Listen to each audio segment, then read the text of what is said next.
Bom, gente, boa noite a todos que estão chegando. Como eu deixei lá no grupo, o nosso último capítulo, que estava. Boa noite, Marilza. Que estava relacionado aos animais, né? Que os samaritanos eles se utilizam para fazer os trabalhos que eles precisam no umbral. Aí eu deixei, caso vocês tivessem algumas colocações, se vocês quisessem fazer, ok, beleza. Se não quisesse, é só a gente seguir o nosso caminho aí, tá? Aí vocês me falam se vocês têm alguma pergunta ou não para fazer, porque caso vocês não tenham a pergunta, eu vou seguir em frente, tá? Com a nossa aula de hoje, tá bom? Nenhuma? Então tá. Então vamos seguir. Nosso capítulo, então, é o de número 34, intitulado Com os recém-chegados do umbral. Os samaritanos estão chegando e agora, então, chega junto com eles aqueles que eles conseguiram é, ajudar, né, a retirar eles dos umbrais para irem direto para as câmaras de retificação. Então, esse capítulo ele vai estar relacionado a essa realidade. Então, vamos lá. Deixa eu ver se é aqui. Isso. Bom, segundo a narrativa do André Luiz, alguns doentes eram levados ao interior sob um amparo puro, sob um amparo forte. Não somente Narcisa, Salúcio e outros companheiros se lançavam a líderes, cheios de amor fraternal, mas também os samaritanos mobilizavam todas as energias no afã de socorrer. Alguns enfermos portavam-se com humildade e resignação. Outros, todavia, reclamavam em altas vozes. É assim, nós somos dessa característica, né? Alguns de nós, a gente, perante a dor, perante os momentos difíceis da nossa vida, a gente consegue desenvolver, ter a resignação. Que a palavra resignação, nós poderíamos entendê-la ou senti-la como dar um novo sentido e uma nova significação, um novo significado ao nosso momento, aos nossos sentimentos, às nossas dores. Isso é nesse sentido que a gente fala da palavra resignação. É muito importante quando a gente dá esse contexto a essa palavra, é a gente parar para refletir com mais profundidade que quando a gente está vivendo alguma coisa que é difícil para a gente logo define a situação como difícil e coloca nela uma bagagem de sentimentos que são geralmente pesados, que são fortes, que são pensamentos para baixo naquele momento que a gente está vivendo. Em geral é assim. E quando a gente fala em resignação, é a gente ter a capacidade de olhar não só nesse ângulo, que já é um ângulo que está bem automático dentro de nós ou está automatizado, mas é tentar ver outros ângulos desse mesmo momento que está sendo vivido. Isso é uma coisa muito importante, até para a gente quebrar na nossa vida esses automatismos, estas formas de sempre olhar da mesma forma para momentos de dificuldade na nossa vida.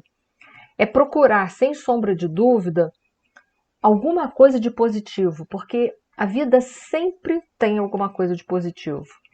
Então, é buscar dar uma nova conotação. Então, a gente vai ver que alguns doentes tinham resignação e outros eles tinham revolta daquele momento que estavam lá vivenciando.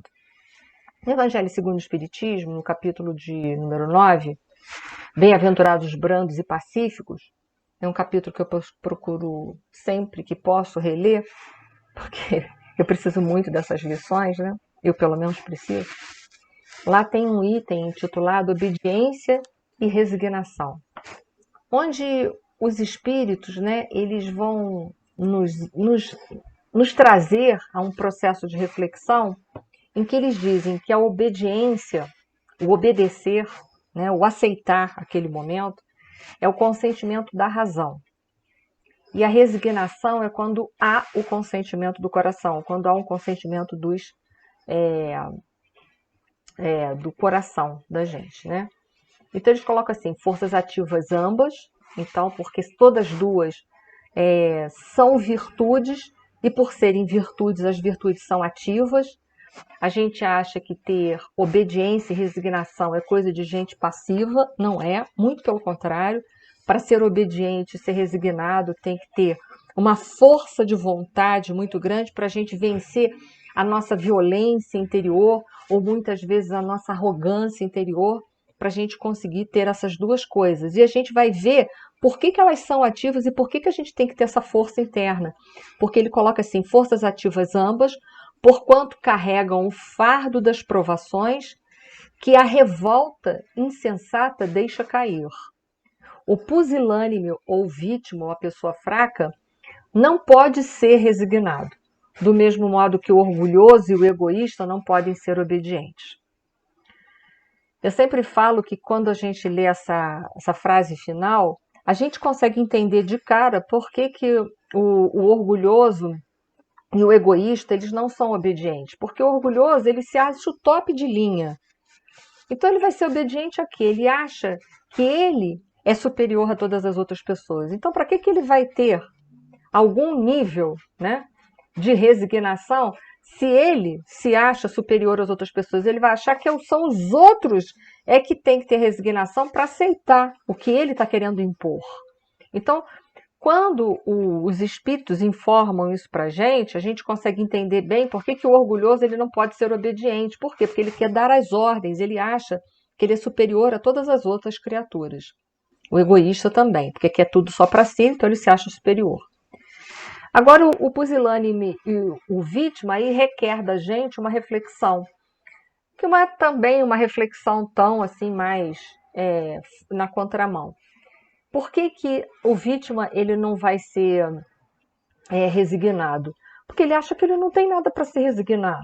Ele está vivendo aquilo ali em função do mal do outro. Então, ele acha que toda aquela problemática de vida que ele está ali vivenciando, todos aqueles problemas, a culpa é do outro. Então, para que ele vai se resignar? Mude o outro. Se o outro mudar, a vida dele vai ser feliz. Então, o vítima ele é assim, ele está sempre empurrando o pacote da responsabilidade existencial dele para o colo da outra pessoa, sempre, né, projetando para o outro todas as problemáticas que existem na vida dele. Então ele diz que essas duas criaturas, tanto os orgulhosos e egoístas, quanto aqueles que se sentem vitimizados, que vestem a personalidade de vítima, o vítima não pode ser resignado e o orgulhoso não pode ser obediente. Então a gente vai ver que se a gente não conseguir trabalhar com essas duas virtudes, obediência e resignação, a gente não vai ser o bem-aventurado, brando e pacífico que herdará a terra, que Jesus deixou lá nas bem-aventuranças. Por quê? Porque são duas virtudes ativas que dependem de nós desenvolver essas virtudes diante das provações da vida para que nós possamos estar inseridos dentro dessa bem-aventurança, que são aqueles degraus que Jesus ele dá, os 9 degraus que Jesus dá, para nós começarmos a iniciar os primeiros passos na direção da introjeção do Sermão do Monte dentro das nossas vidas. Então, são dois requisitos de suma importância. E a gente vai vendo que alguns desses doentes que foram, né, ajudados pelos samaritanos, eles estão ali naquela revolta, eles não têm resignação. Então, a gente já vai vendo que eles precisam trabalhar esses dois conteúdos. Eles e a gente, se a gente não tiver, né? Só um minutinho que eu saí do slide, né? E aí, o André Luiz também estava lá ajudando, e ele então se aproximou-se de uma senhora, assim, com bastante interesse, uma pobre senhorinha, que pede ajuda a ele para descer naquela carruagem dos samaritanos. E aí ela vira e fala assim, cruzes credo, continuou benzendo-se, né? Graças à providência divina, afastei-me do purgatório. E aí ela prossegue, que malditos demônios lá me torturavam, que inferno! Mas os anjos do Senhor sempre chegaram. A gente vê claramente nessa senhorinha, que já está lá um bom tempo no umbral, o que, que as crenças limitantes elas não fazem na nossa vida. Porque isso é um dos tipos de crença limitante, não é o único, é um dos que a gente às vezes, que a gente já carregou e que muitos carregam, mas a gente tem outras crenças limitantes dentro da gente, né? Que são crenças limitantes. Botei ali uma definição simplória para a gente começar a pensar se dentro de nós existem crenças limitantes dentro de nós. E coloca assim, eu botei a definição. Para entendermos, né, o que é a crença limitante, que são as crenças limitantes, precisamos primeiro entender o que é uma crença. Não tem nada a ver com religião. Não, não tem. É qualquer coisa que você acredita muito. Nada a ver com religião ou qualquer coisa do tipo. Uma crença é uma interpretação ou um pensamento de convicção que você aceita como verdade absoluta sobre alguma coisa, né? Sobre alguma coisa, mesmo que não seja. Então, tem tantas coisas que na nossa vida a gente toma como verdade absoluta e que às vezes a gente não consegue, por a gente estar ali arraigados a essa crença, essa verdade que a gente acha que é uma verdade absoluta, a gente não se permite ver nada além do que aquilo que a gente está acreditando. Então, a gente não se permite ver outras vertentes, o outro lado de uma situação. Por quê? Porque a gente está preso a uma crença limitante. E existem muitas crenças limitantes. Tem gente que, por exemplo, tem como crença limitante que acha que não merece ser feliz, que acha que não merece ganhar dinheiro. Enfim, tem muitas outras crenças limitantes, que acha que nunca vai se libertar dos vícios que carrega dentro de si, porque para ele aquilo é um karma muito difícil. Então, são crenças que a gente. São coisas simples, mas que são crenças que nos limitam. São coisas que a gente colocam como verdades absolutas que a gente acha que não tem como nunca poder, capacidade de transpor ou ver outros lados daquela situação para poder transpor essas questões dentro de nós. Então, essa senhora em particular, ela carregava uma crença limitante nas penas e gozos eternos. Isso é uma crença limitante dela. Essa é a crença limitante dela. Então, ela se achava que ela estava lá, naquele purgatório lá, não sabendo porquê, né? Porque ela tinha sido uma pessoa tão correta a vida inteira que depois a gente vê que não era bem assim, né? Mas ela tinha crença nisso tudo e ela estava lá presa há um bom tempo, a gente vai ver que é um bom tempo mesmo, há quase 100 anos presa lá nesse purgatório, que ela intitulava. Pode falar quem abriu o microfone, que eu não sei quem foi. Oi.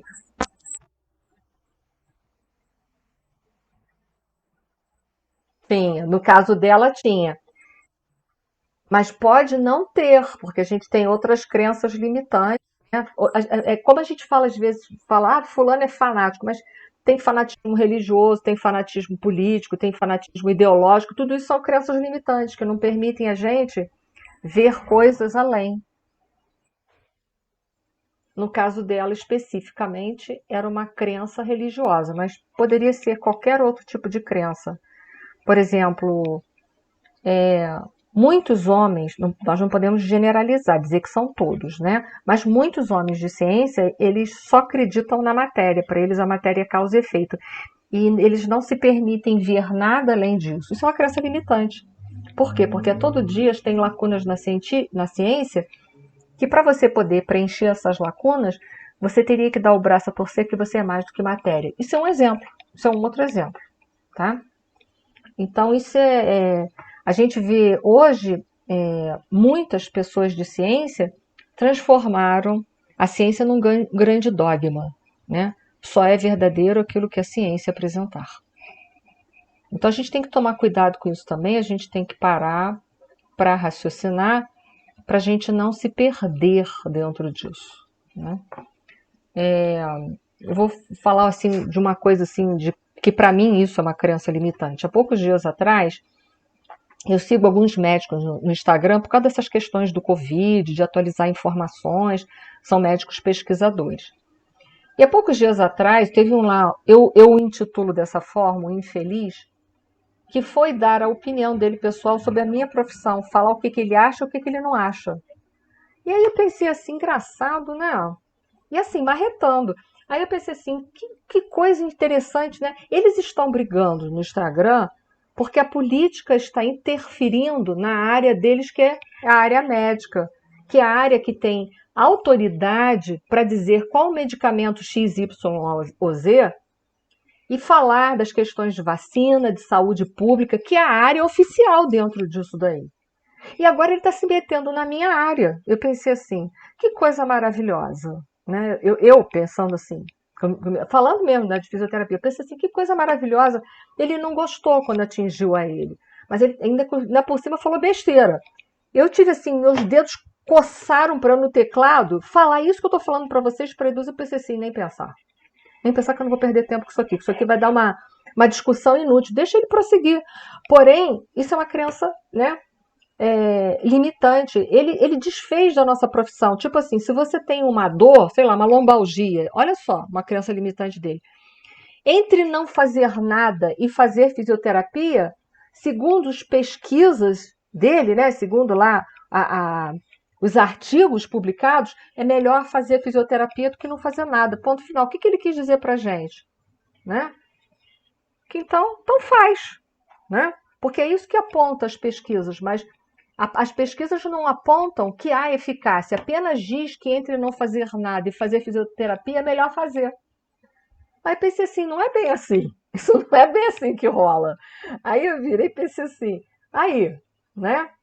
Aí a crença limitante que qualquer macaco bem treinado faz fisioterapia. Ele só faltou falar isso. Aí eu fiquei pensando assim, problema dele. Porque hoje a população sabe que isso não é verdade. Hoje, né, as pessoas sabem. Oi, oi.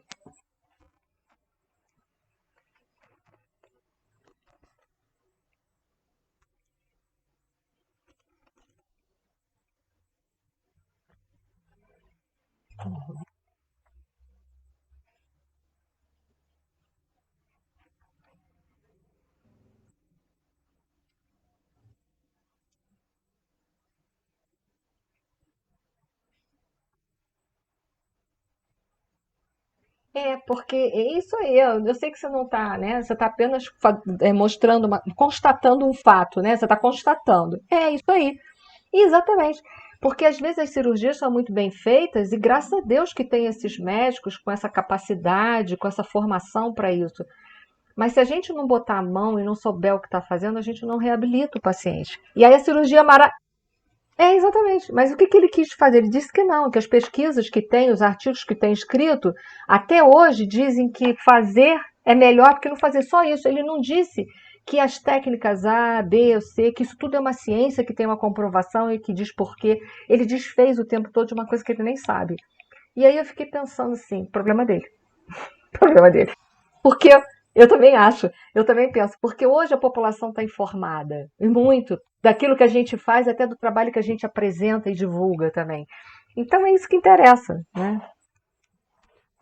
Muito, muito. E é uma profissão nova. Surgiu no Brasil basicamente em 1953. Então você vê, é uma profissão bem nova, né? Não tem nem 100 anos. Bom, então a crença limitante dessa senhora estava relacionada à religião, presa às crenças de penas e gozos eternos. Só que aí o André Luiz, coitado, deu uma vacilada, né? Ele entrou no campo da curiosidade, e se a curiosidade ela não tem por finalidade servir, né, ela é muito ruim, ela é extremamente negativa, ela é só especulativa. A curiosidade ela é boa quando ela visa ajudar o outro e não a especular o que o outro pensa a respeito do assunto. Então, ele coloca assim, atendendo um impulso vicioso, olha aí, nosso impulso de fofoca, né? E não o impulso de ajudar, de perseguir assuntos que nada tinham a ver comigo, insistir. Como são interessantes as suas observações, mas não procurou saber as razões de sua demora naquelas paragens, ou seja, ele começa a levar ela a um raciocínio que ela não está preparada para isso. Né? Ela não está preparada para refletir por que ela ficou lá. Ela está presa a uma crença limitante, que se ela fizesse A, B ou C, que ela estaria salva. Isso é uma crença limitante, uma crença sem fundamento. Né? Tudo aquilo que não é fundamentado, que não passa no processo de reflexão, se torna uma coisa, uma crença limitante. Quantas coisas dentro de nós a gente não para refletir com profundidade, saber se a gente pode ou não mudar aquilo. Então aquilo é uma coisa limitante. Absolutamente não, respondeu, persignando-se.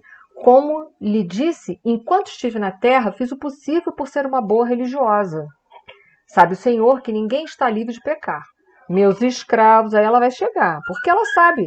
O mal que a gente faz, veja bem, está escrito, está lá, está gritando na nossa consciência. Então, veja bem, ela logo foi no ponto, né? Porque quando a nossa consciência tem todos os nossos atos lá. Então, aqueles que nós infringimos as leis divinas, elas estão lá gritando, elas estão fresquinhas na superfície gritando. Então, ela começa a se justificar. Meus escravos provocavam rinchas e contendas. Embora a fortuna me proporcionasse vida calma, de quando em quando era necessário aplicar disciplinas. Ela chamou isso de disciplina. Mas entre disciplina e crueldade existe uma diferença muito grande. Os leitores eram excessivamente escrupulosos e eu não podia hesitar nas ordens de cada dia. Não raro algum negro morria no tronco para escarmento, né? Escarmento geral. Outras vezes era obrigada a vender as mães cativas, separando-as dos filhos, por questões de harmonia doméstica. Olha, tudo ela justificou. Alguns tinham que morrer no tronco para servir, né, de exemplo para os outros não fazerem o que quer. E algumas mães eram separadas dos seus filhos para que a harmonia doméstica, né, a harmonia dela doméstica pudesse prevalecer. Então ela está se justificando. Nessas ocasiões, sentia morder-me a consciência. Mordia, mas não entrava não entrava, né, em contato. Mas confessava-me todos os meses, quando o padre Amâncio visitava a fazenda. E depois da comunhão, estava livre dessas faltas venais, porque recebendo a absolvição do confessionário e ingerindo a sagrada partícula, que é a hóstia, né, estava novamente em dia com todos os meus deveres para com o mundo e com Deus. Porque era assim.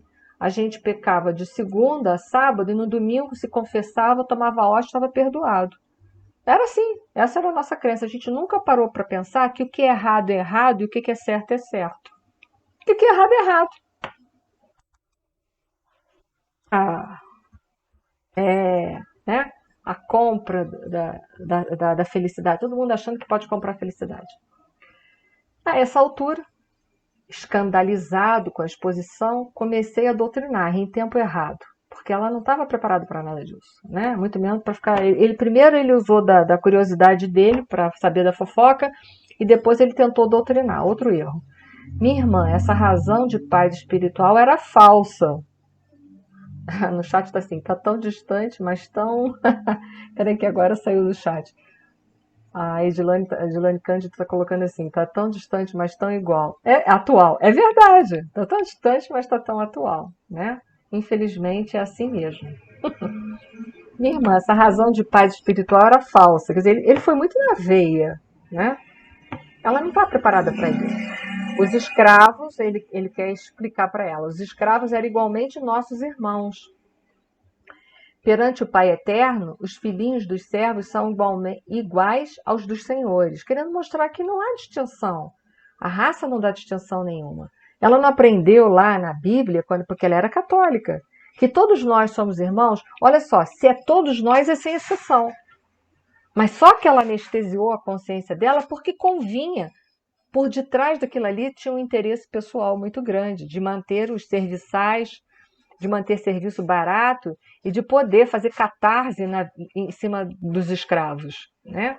É a crueldade justificada. Então a gente vê ali que ele tenta chamar a atenção dela, só que, entenda, ela está muito distante dessa realidade, né?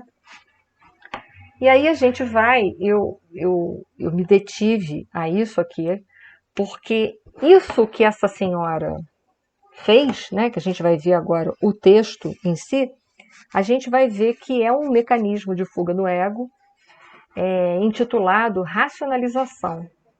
Né? Você justifica as suas atitudes erradas.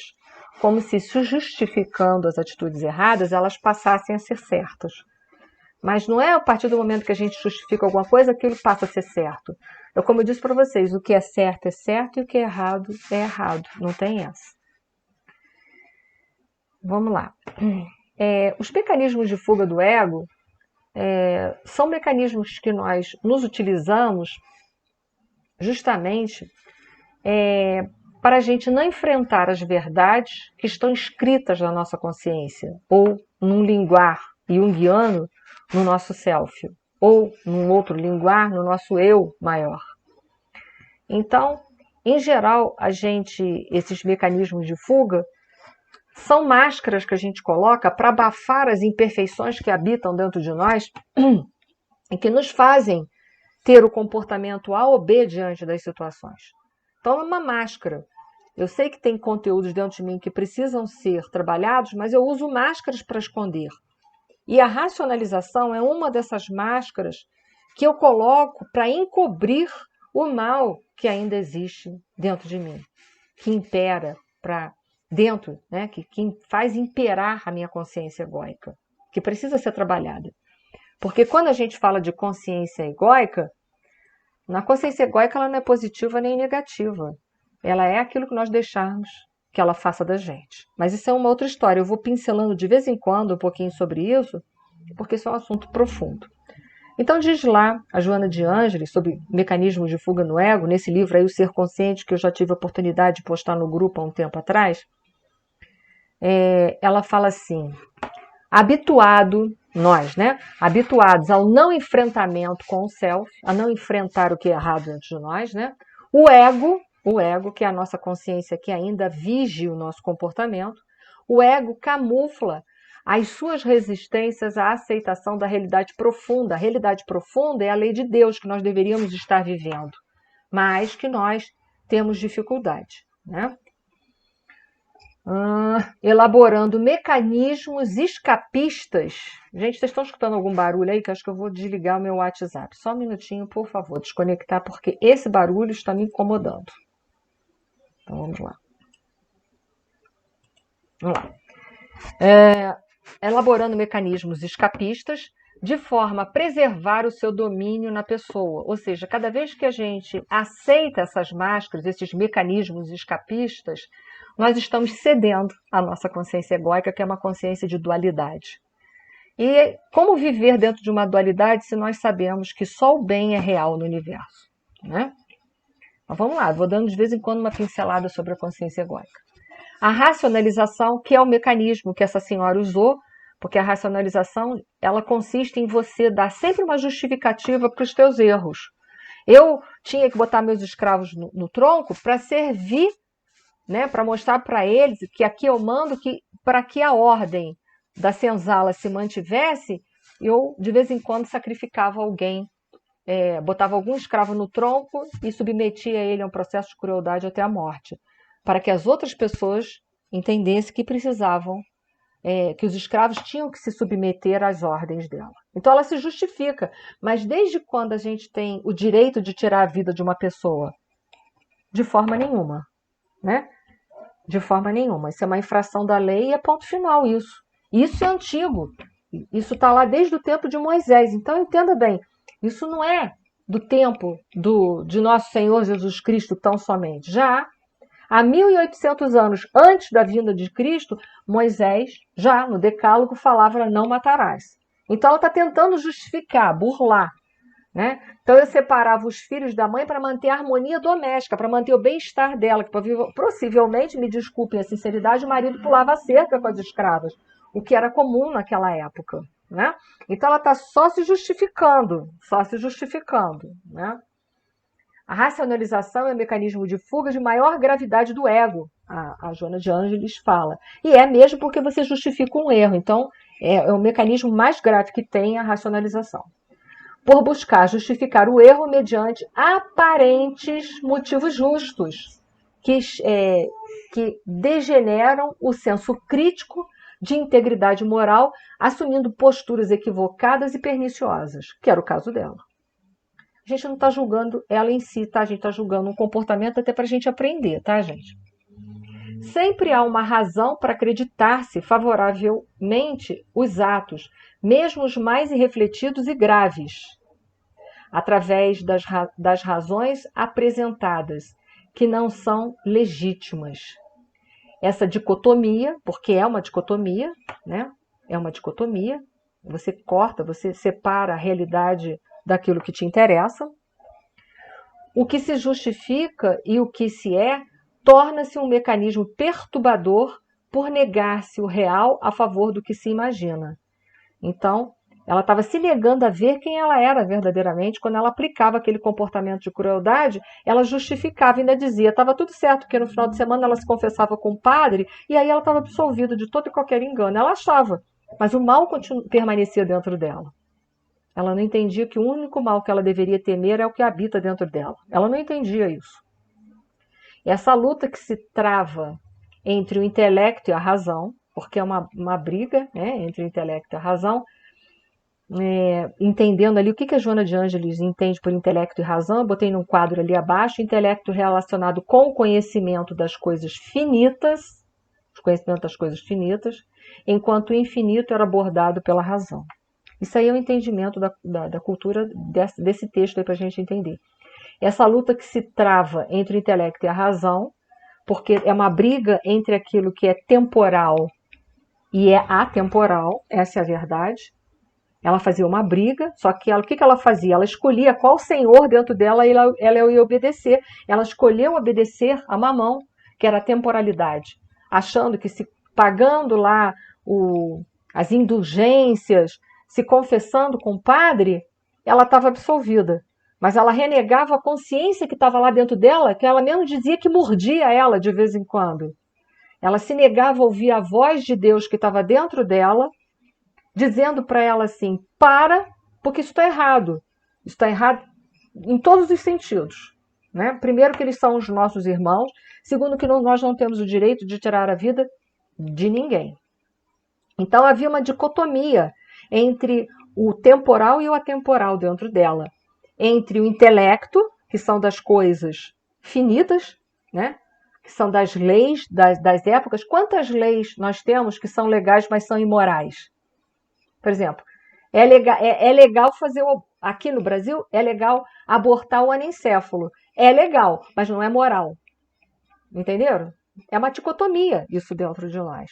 E essa dicotomia, ela existe dentro de nossos corações, dentro dos nossos comportamentos o dia inteiro. Isso existe dentro de nós o dia inteiro. Por isso que quando Jesus anunciou não se pode servir a Deus e a Mamão, não é aquilo que está para o lado de fora. Muita gente jogou isso para fora. Servir a Mamão é viver na vida material, é ter uma vida de riquezas. Não, é muito mais do que isso. Isso aqui, por exemplo, quando ela opta em viver isso, ela optou em viver a Mamão. É isso que a gente tem que entender, que isso é muito mais profundo. O capítulo que está lá no Evangelho, segundo o Espiritismo, que é o capítulo de número 16, não se pode servir a Deus e a Mamão, que vai tratar das questões temporais e atemporais, do ser e do ter, é um capítulo de muita profundidade, que vai levar a gente a muitas reflexões. O ego é temporal, o self não, o ego é. Então entendam, o ego ele é finito, o self ele é infinito, não tem fim, porque nós nunca deixaremos de existir. Então a gente tem que entender a quem a gente está servindo aqui na Terra, a essa personalidade, ou nós estamos nos enxergando como ser espiritual que somos infinitos. Nós não vamos morrer, esse corpo vai embora, vai ficar e nós vamos continuar existindo, porque nós nunca vamos morrer, nunca. Nós fomos criados, mas nunca teremos fim. Deus, não. Ele é eterno, não teve princípio nem fim, é diferente. Né? Não sei se eu me fiz entender, né? Porque eu vou falando rápido, mas se eu não fiz, vocês me dão um corte aí. Essa luta que se trava entre o intelecto e a razão, então entre aquilo que é finito com o infinito, o Mamão e Deus, para a gente entender e levar essa reflexão com mais profundidade, busca justificativa para tornar o mal em um bem. Mas o mal não é bem, né? Que é irreal. O mal é irreal. Desse modo, quando a pessoa age erradamente e a razão lhe reprocha, o intelecto busca uma alegação justa para reprimir o bem e prosseguir na ação. Tá? A Edilane Cândido está botando assim, acho que vale voltar essa explicação, Enira, amém. Onde você quer que eu volte? Agora você me pegou, eu gostei. Onde você quer exatamente que eu volte? Né? Você quer que eu volte tudo nessa explicação? E agora, o que vocês querem que eu volte aqui? Só para me nortear, que eu falei tanta coisa, já não sei de onde. Do Evangelho, tá.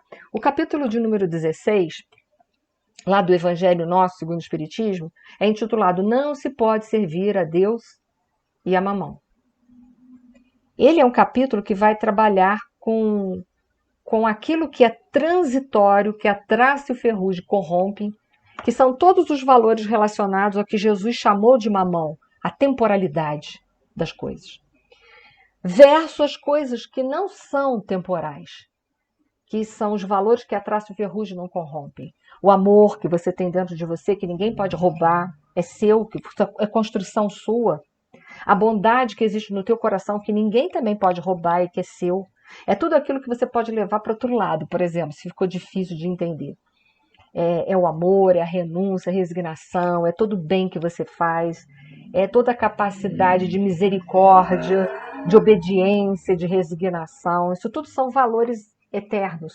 A traça e o ferrugem não corrompe. Que aí Deus intitulou como Deus, como aquilo que é soberano, que são as leis divinas que estão escritas aonde? Dentro de nós, da nossa consciência, em nós, espíritos imortais. Está escrito dentro de nós, que numa linguagem junguiana foi colocado como self. Mas nós estamos dando nome aos bois, só isso. Né? Eu posso chamar esse self de espírito imortal, posso chamar de eu superior, a gente está só dando nome para os bois, mas é tudo a mesma coisa. É boi, né? Eu vou continuar, mas deixa eu ver o que a Suzana colocou. Assim, como fica a questão cultural neste caso desta senhora? A forma como ela agia era socialmente correta e ensinada, não justificando a atitude dela. É claro que ela vai ter os atenuantes, porque a gente não é julgado pelos atos, nós somos julgados pelas intenções. Então tem toda uma crença religiosa, filosófico-religiosa, cultural-religiosa, que permeou a vida dela.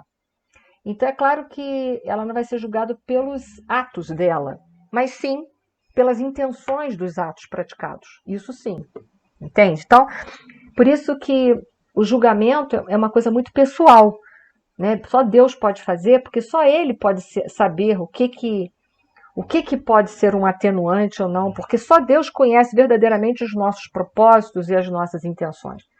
Eu, numa conversa com uma pessoa, jamais vou saber com profundidade o propósito e a intenção daquela pessoa para comigo, ou para com aquele assunto em questão. Mas Deus, ele está dentro de nós e Ele sabe de todas as nossas intenções. Porque um dos atributos da divindade é a onipresença, Ele está em todos os lugares. Então Ele está dentro de mim, está dentro dos meus pensamentos. Aliás, os meus pensamentos navegam por Ele. Essa é a verdade, né? Então, Deus sabe de todas as coisas. Então, ela está justificando uma atitude que não é correta. Ela tem culpa no cartório? Tem, mas até que ponto eu não sei dizer, né? Mas até o ponto em que ela tinha noção e mesmo assim fez. Mas aí só Deus é que vai saber, né? Onde é esse ponto exato. Isso é uma questão de Deus, tá? Então, não é nada. Então, essa é a questão ali, né? Esse é um dos mecanismos de fuga do ego, mas tem outros tipos de mecanismos de fuga do ego. Tem a projeção, tem a introjeção, tem outros. Dá uma lidinha lá nesse capítulo específico desse livro. Ele é muito interessante, vocês vão gostar. Eu já postei isso lá no nosso grupo. Posso até postar de novo, mas eu não prometo fazer isso hoje imediatamente, porque logo após, em seguida, eu tenho palestra. Então, assim, vale a pena nós estudarmos um pouco sobre isso, até que ponto a gente usa esses mecanismos, que a gente vai ver lá lendo todos aqueles mecanismos de fuga do ego, que são as máscaras que a gente coloca, a gente vai vendo que a gente se utiliza de todos eles, só que tem uns que a gente usa muito. E a Joana de Anjos diz que a racionalização, que é essa forma de justificar o erro, tentando transformar um mal no bem, é o pior, e é verdade. Mas é um mecanismo que muitas vezes a gente usa também na nossa vida. Pode ser que não seja esse que predomine, mas a gente também usa. Então, é importante a gente começar a tirar isso dentro de nós. Porque, como disse Jesus, se ensina ou não. O que é se ensina ou não? O que é certo, o que é errado é errado. Então, não tem justificativas. Tem o que é certo, tem o que é errado. Como também a gente não precisa se culpar, mas a gente... Boa noite. Mas como a gente também não precisa se justificar. A gente tem que assumir as responsabilidades dos nossos atos e seguir a nossa vida, sem culpa nem desculpa. O vítima se desculpa e aquele que tem a tendência orgulhosa de se culpar, ele se encarcera, fica num ciclo fechado, num circuito fechado de autoflagelo. E quem está se autoflagelando não está se corrigindo, está apenas se punindo. O que Deus quer é que a gente corrija os males que nós fizemos. Só isso, mais nada. É tão simples dessa forma. O que Deus está pedindo é apenas que a gente adquira a responsabilidade dos nossos atos ruins e transforme aquilo que é ruim em uma coisa que é certa, que é boa. É só isso que Deus está pedindo. Ele não está pedindo mais do que a gente pode dar conta, não. Ele está pedindo somente isso para todos nós. E aí, se eu não fui tudo, vocês vão me cutucando aí, tá? E falando ainda de intelecto ali, né, que a gente estava falando, daquilo que o meio influencia, já numa outra abordagem no Livro dos Espíritos, quando Kardec vai trabalhar com a marcha do progresso, que é inexorável, não tem ninguém que não vai marchar para o progresso, a gente pode andar mais devagar, a gente pode tentar retardar, mas a gente vai ser empurrado pelo progresso de qualquer maneira, né? Kardec fez a seguinte pergunta nessa preocupação: como pode o progresso intelectual engendrar, né? O engendrar aqui é aquele que esboça, aquele que planeja, aquele que tenta projetar, né? Gerar o progresso moral. Então, como pode o progresso intelectual criar, gerar o progresso moral? Será que ele poderia contribuir? E aí a resposta dos espíritos é muito inteligente, fazendo compreensíveis o bem e o mal. Por quê? Porque o intelecto ele me dá a capacidade de discernimento, que eu posso abafar com as questões do dia a dia, com as questões culturais ou com as minhas questões egóicas, por eu ser muito orgulhosa e egoísta. Porém, o intelecto ele me possibilita discernir as coisas. E discernir é separar. Separar o joio do trigo, literalmente, como disse Jesus. Então, fazendo compreensíveis o bem e o mal, o homem desde então pode escolher. Porque quando você discerne, você pode utilizar o seu livre-arbítrio. Então, a gente vê a importância de saber discernir e para poder usar o livre-arbítrio. Esse capítulo Não se pode servir a Deus e a mamão, que Jesus é um capítulo, é uma passagem em que Jesus usa o verbo no sentido imperativo, dizendo não se pode. Ele diz para a gente categoricamente que é impossível fazer de outra forma. Aliás, ele usa no sentido afirmativo. Ele está dizendo, é impossível, ele afirma que não se pode servir a dois senhores. E é verdade. Né? Quando você vai discernir, a hora que você vai discernir, os seus valores vão interferir nos teus discernimentos. Que valores? São as crenças limitantes, são as questões culturais, as questões educacionais, que se você não aprendeu a refletir, vão ser esses valores que vão te arrastar para você fazer as suas escolhas, para você exercer as suas escolhas. E quais são os valores que te arrastam para as suas escolhas? São valores que pendem para a mamão ou são valores que pendem para Deus? Isso é uma questão que a gente deveria fazer para a gente o tempo todo. O homem, desde então, continua Kardec, eu vou repetir, né? Pode escolher. O desenvolvimento do livre-arbítrio acompanha o da inteligência e aumenta a responsabilidade dos atos. Ou seja, quanto mais eu puder escolher, quanto mais eu me torno capaz, mais eu posso escolher, mas mais também eu me torno responsável por aquilo que eu escolho. Olha que barra, né? Você pode, mas você vai responder. Então, ele ajuda, mas entenda, ajudar não faz. Que tem muita gente intelectual que, ao utilizar o discernimento, os seus valores estão pendendos para a mamão. Então, ele abafa o desenvolvimento do progresso moral. Foi? Aí Kardec continua. Como é nesse caso que Muitas vezes, olha, sucede serem os povos mais esclarecidos os mais pervertidos também, porque é o que a gente está vivendo hoje, era o que Kardec vivia. O progresso completo constitui o objetivo.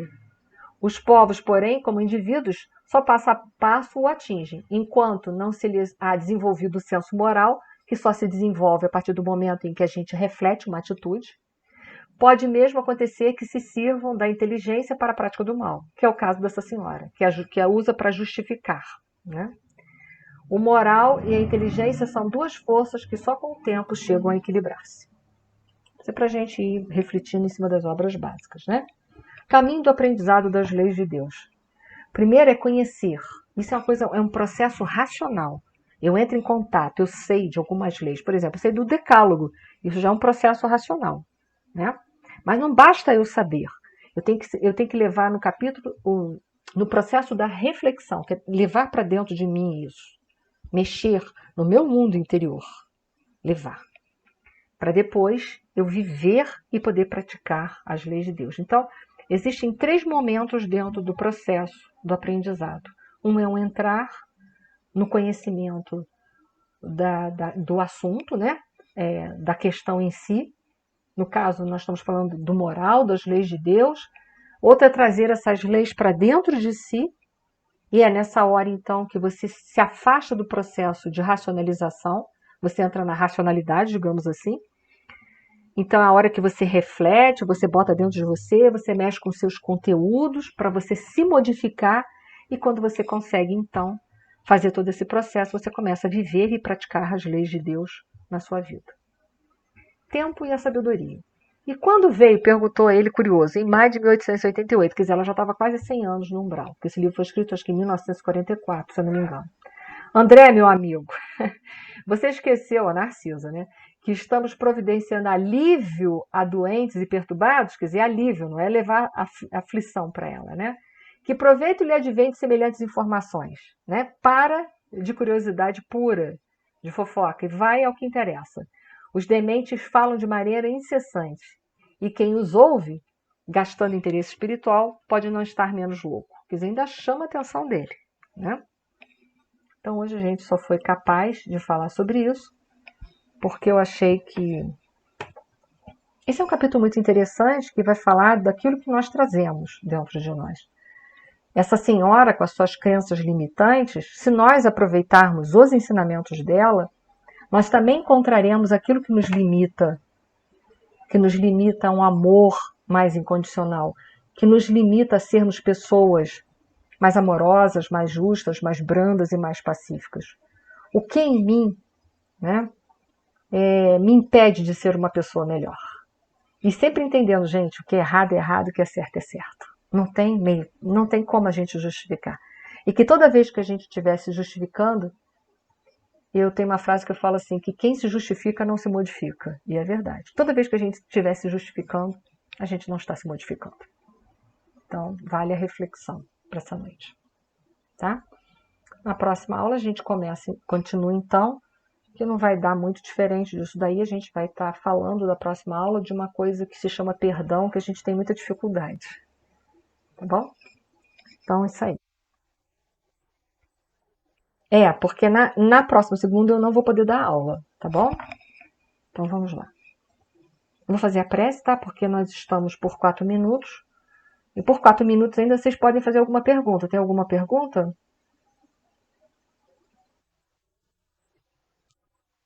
Hoje eu vou falar sobre o reino dos céus. A de hoje é no Oswaldo Cruz, tá? No canal do YouTube do Oswaldo Cruz eu vou estar falando sobre o reino dos céus, tá? É para lá que a gente quer ir, nada. E na próxima semana eu digo para vocês onde vão estar para aqueles que quiserem assistir, tá bom? Obrigada.